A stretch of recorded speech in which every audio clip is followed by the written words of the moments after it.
Oil ఇందాక నేను already పోసిందంతా కూడా ఫ్రైకి పోయిందండి. నేను మరీ డీప్ ఫ్రై కాదు, డీప్ ఫ్రైకి తక్కువ కర్రీకి ఎక్కువ అన్నట్టు పోసుకోవాలి.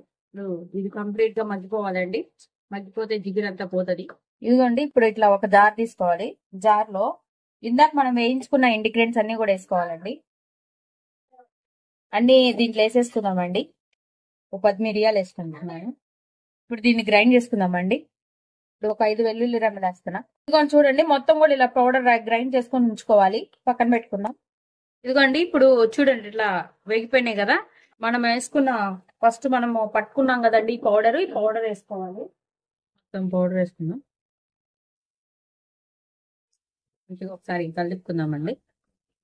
కొంచెం వేస్తున్నానండి. లాస్ట్ లో దించే ముందు కొంచెం ఉప్పు చూసుకోండి. ఉప్పు చూసుకొని వేసుకోండి.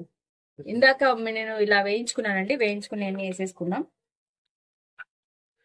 ఇదిగోండి, ఇప్పుడు అయిపోయిందండి. మొత్తం బూందీ వేసేసుకున్నాం.